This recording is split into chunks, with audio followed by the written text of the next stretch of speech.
కృష్ణుడు హస్తినాపురంలో కాలు పెట్టాడు. పాండవుల తరపున రాయబారిగా యుద్ధం ఆపమనే సందేశం పంపించిన ధర్మరాజు వైపు శాంతిదూతగా వచ్చాడు. హస్తినాపురం అంతా ఇటు చూసిన బంగారం, ఇటు చూసిన అత్యంత సౌందర్యవంతమైన అమ్మాయిలే. ఒకవైపు మేళతాళాలు, మరొకవైపు పూలవర్షం. ఇదంతా చూసి కృష్ణుడు జస్ట్ ఒక చిన్న చిరునవ్వు నవ్వి రాజుగారి కోట వైపు వెళ్తున్నాడు. ఆ కోట బయట దీనంగా కుంతిదేవి కనిపించింది. అత్త ఎలా ఉన్నావు అని కృష్ణుడు అడిగాడు. కృష్ణ, 13 సంవత్సరాలుగా నా శత్రువులు ఇంటి కూడా తింటున్నాను. నా కొడుకులు చావు కోరే కిరాతకుల మధ్య తలదించుకొని తిరుగుతున్నాను. నా ఈ నిరీక్షణకి అంతం నీ వల్లే అవుతుంది. ఏం చేయాలో నీకన్నా బాగా ఎవరికి తెలియదు. ధర్మాన్ని గెలిపించడానికి నీకు నచ్చింది చేయి కృష్ణ అనంది. దాని కృష్ణుడు, అత్తమ్మ, నేను వచ్చింది యుద్ధం ఆపడానికి. ధర్మరాజుకి ఈ యుద్ధం ఇష్టం లేదు. నేను వచ్చే ముందు అందరి అభిప్రాయం తెలుసుకొని వచ్చాను. ఇప్పుడు నన్ను ఏం చేయమంటావత్తా అని అడిగితే, నువ్వు యుద్ధం జరిపిస్తావో ఆపుతావో నీ చేతిలోనే ఉంది. కానీ నువ్వు తిరిగి నా కొడుకుల దగ్గరికి వెళ్ళినప్పుడు వాళ్ళకి ఒక్కటి మాత్రం ఖచ్చితంగా నా మాటగా చెప్పు. ధర్మరాజు ధర్మం అంటూ అందరినీ ఈ స్థితికి తీసుకొచ్చాడు.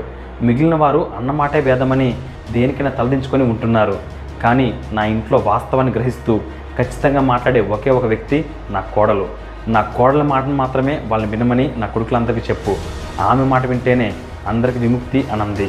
సరే అత్త అని ఆమె కాలికి నమస్కరించి కృష్ణుడు ఆ కోటలోకి ప్రవేశించాడు. కోట మధ్యలో ఉన్న అత్యంత పెద్ద సభలోకి కృష్ణుడు అడుగుపెట్టాడు. అక్కడున్న అందరిలో ఒకటే ఉత్కంఠత. కృష్ణుడు ఏ సందేశం తెచ్చాడా, ఏం చేయబోతున్నాడా అని ఎదురు చూస్తున్నారు. కృష్ణుడు తన చుట్టూ ఉన్న కురువృద్ధులందరినీ మౌనంగా దాటుకుంటూ నడుస్తూ నేరుగా దుర్యోధన దగ్గరికి వచ్చి తన తలదించుకొని, దుర్యోధన, నేను నా 2 చేతులు జోడించి అడుగుతున్నాను. పాండవుల తరపున రాయబారిగా అడుగుతున్నాను.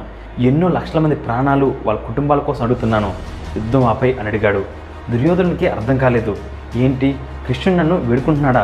ఇది నిజమా కళ అని అతనే ఆశ్చర్యపోయాడు. ఒక్క క్షణం యుద్ధం ఆపేద్దామా అనే ఆలోచన కూడా దుర్యోధనకు వచ్చింది. అప్పుడు కృష్ణుడు తన తల ఎత్తి కొంచెం తన గొంతు మార్చి, నేను నీకు యుద్ధం ఆపని ఎందుకన్నానో తెలుసా దుర్యోధన అని తను అనుకున్నది చెప్పడం మొదలుపెట్టాడు. ఫ్రెండ్స్, ఒక మోస్ట్ ఇంట్రెస్టింగ్ కథ చదివితే చాలు అది ఒక మనిషి జీవితాన్నే మార్చేస్తుందంటే మీరు నమ్ముతారా? కేవలం ఆ కథ మీ పిల్లలకి చదివి వినిపిస్తే చాలు వాళ్ళ జీవితానికి కావాల్సిన విలువలు నేర్చుకుంటారు అంటే మీరు నమ్ముతారా? మీరు జీవితంలో అనుభవిస్తున్నా లేక రాబోతున్నా ఎలాంటి సమస్యకైనా పరిష్కారం ఒక కథ చదివితే చాలు మీకు దొరుకుతుంది అంటే మీరు నమ్ముతారా? Yes, it's possible only with the greatest epic ever told in the history of mankind. It's the Mahabharata. ఈ కథ ఒక సూపర్ హిట్ మూవీ కన్నా 100 రెట్లు గొప్పగా ఉంటుంది. It's a challenge. విక్రమాదిత్య మాటలో రాసిన మహాభారతం పూర్తి కథ 2 భాగాలలో పుస్తకం ఇంకా ఈబుక్ రూపంలో అమెజాన్ ఇంకా 43 ఆన్లైన్ స్టోర్స్లో దొరుకుతుంది. ఈ పుస్తకం ప్రపంచవ్యాప్తంగా 54 భాషల్లో దొరుకుతుంది. లింక్స్ ఈ వీడియో కింద డిస్క్రిప్షన్లో ఇచ్చాను. వెంటనే ఆర్డర్ చేయండి. ఎందుకంటే ఇది కేవలం ఒక పుస్తకం మాత్రమే కాదు, ఇది నీ జీవితానికి కావాల్సిన గ్రంథాలయం. దుర్యోధనుడి వైపు కృష్ణుడు చూస్తూ, దుర్యోధన, ధర్మరాజు నాకు ఒక్క విషయం మాత్రమే చెప్పి పంపించాడు. నీ మొత్తం సామ్రాజ్యంలో తన పూర్వీకుల గుర్తుగా ఉన్న ఇంద్రప్రస్థ, త్రిగప్రస్థ, జయంత, వర్ణావత, ఇంకా నీకు నచ్చిన ఏదో ఒక నగరం, కేవలం ఈ 5 నగరాలు పాండవులకు ఇస్తే చాలు వారి యుద్ధాన్ని విరమించుకుంటారు. వాళ్ళని సామ్రాజ్యంలో కనీసం సగభాగం కూడా అడగట్లేదు. వాళ్ళు 5 నగరాలు మాత్రమే అడుగుతున్నారంటే అది నీకు భయపడి అనుకుంటున్నావా? పాండవులు తలుచుకుంటే సగభాగం ఏంటి, నీ మొత్తం రాజ్యాన్నే వారు సొంతం చేసుకోగలరు. నువ్వు అనుకుంటున్నావేమో ధర్మరాజు ఎప్పుడు ధర్మం అంటాడు, అతని కోపమే రాదు, అతనేం యుద్ధం చేస్తాడు అని. ధర్మరాజు అజాత శత్రువు. ఎప్పుడు కోపం రాని వ్యక్తికి కోపం వస్తే ఎలా ఉంటుందో తెలుసా? అలాంటి ధర్మరాజు కోపం వస్తే ఈ లోకంలో దాన్ని ఎవ్వరూ తట్టుకోలేరు. ఇన్నాళ్ళు నువ్వు బ్రతికి ఉన్నావంటే దానికి కారణం కేవలం ధర్మరాజు ధర్మం అంటూ నీకు పెట్టిన ప్రాణభిక్ష. అందుకనే యుద్ధం వద్దు అని చెప్తున్నాను. భీముడి కోసం నీకు తెలియంది కాదు.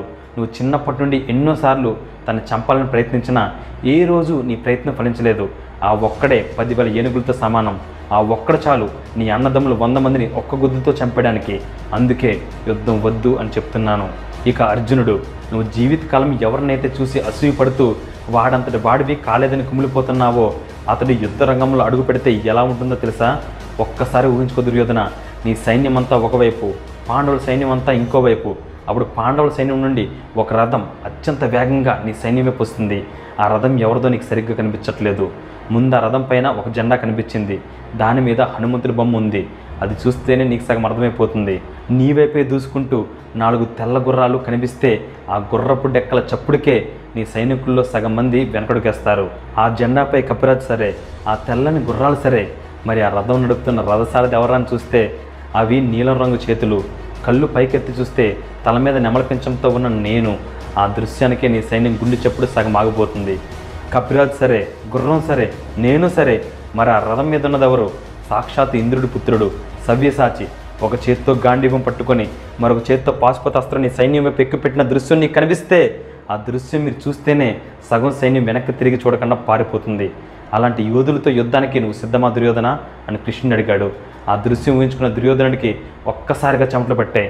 వెంటనే తన పక్కనున్న కర్ణుడి వైపు చూశాడు. కర్ణుడు నేనున్నాను దుర్యోధన అన్నట్టుగా ఒక చిన్న సైగ చేశాడు. దాంతో ధైర్యం తెచ్చుకొని, కృష్ణ, చాలించి నీ వృధా ప్రాలాపన. నా సభకు వచ్చి నా శత్రువుల్ని పొగుడుతున్నావు.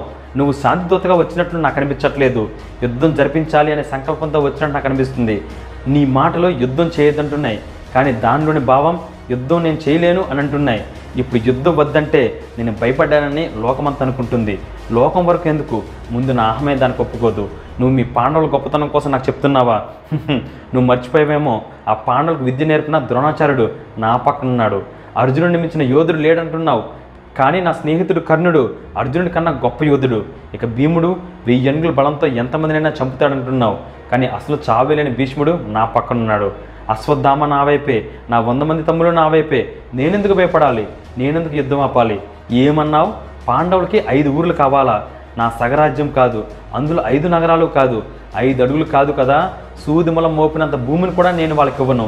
నేను యుద్ధానికి సిద్ధంగా ఉన్నాను కృష్ణ, ఏం చేసుకుంటావో చేసుకో అని అన్నాడు. అప్పుడు కృష్ణుడు, దుర్యోధన, అహంకారం నీ తలకెక్కింది. నువ్వు మాయాజోదం ఆడి పాండవుల దగ్గర రాజ్యం లాక్కున్నావు. క్షత్రియులు జోదం ఆడతారా కానీ రాజ్యం లాక్కోరు. అదే అధర్మం అనుకుంటే నువ్వు ఏకంగా వాళ్ళని 13 సంవత్సరాల పాటు అరణ్యాల పాలయ్యేలా చేశావు. నిండు సభలో ద్రౌపదిని అత్యంత దారుణంగా అవమానించావు. చరిత్ర మొత్తంలోనే అంతటి అవమానం ఏ స్త్రీకి జరగలేదు. నేను కనుక ఆ రోజు అక్కడే ఉండుంటే నేను నిన్ను అప్పుడే చంపేసేవాడిని. అయినా ఏం చూసుకొని నీకు ఆ పొగరు? కర్ణుడు చూసుకున్నా? నువ్వు అనుకున్న కర్ణుడు ఇతడు కాదు. ఇతను ఒక శాపాల పుట్ట. దొంగతనంగా విద్య నేర్చుకున్నందుకు యుద్ధం సమయంలో తన విద్య మర్చిపోవాలని పరశురాముడు శపించాడు. యుద్ధరంగంలో తన రథం భూమిలో కూరుకుపోతుందని మరొక శాపం ఉంది. ఇక మిగిలిన సహజ కవచకుండలాలు ఎప్పుడో పోయాయి. ఇప్పుడు అతడు కూరలు పీకేసిన పాము. కర్ణుడిని నువ్వు నమ్ముకుంటే నీ నాశనం నువ్వే చేసుకున్నట్టు. ఇక ద్రోణాచార్యుడు అంటావా? పాండవులకి యుద్ధ విద్యలు నేర్పించిన అతను తెలియదా వాళ్ళ బలాబలాలు? భీష్ముడు ఇప్పటికే వృద్ధుడు, అతడు నీ బలం అంటున్నావు. చివరిసారిగా హెచ్చరిస్తున్న దుర్యోధన, పాండవులకి నువ్వు ఇవ్వాల్సిన అర్ధరాజ్యం ఇచ్చి నీ మాట నిలబెట్టుకో, లేదా నీ అంతం తథ్యం అని కృష్ణుడు హెచ్చరించాడు. అప్పుడు పక్కనున్న గాంధారి, దుర్యోధన, నా మాట విను, పాండవులతో వర్యం వద్దు. ఎప్పుడైనా సామ దాన ధన ఉపాయాల తర్వాత దండోపాయం ఉపయోగించాలి, అంతేగాని ఇలా ప్రతిదానికి యుద్ధం పరిష్కారం కాదు. నువ్వు వాళ్ళు అడిగిన 5 ఊర్లు ఇచ్చేస్తే వాళ్ళతో నీకు సంధి కుదురుతుంది. ఆ తర్వాత పాండవులే నీ రాజ్యానికి 4 దిక్కుల కవచంలో ఉండి కాపలా కాస్తారు.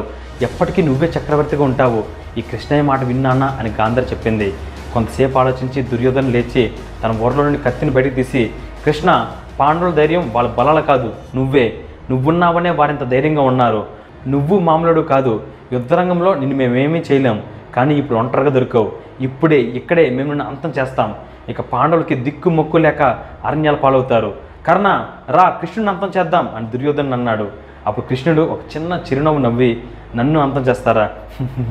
సరే రండి, నువ్వు ఒక్కడవేం సరిపోతావు. నీ తమ్ములు 100 మందిని ఒక్కసారిగా రమ్మను, చూసుకుందాం మీ ప్రతాపము నా ప్రతాపము.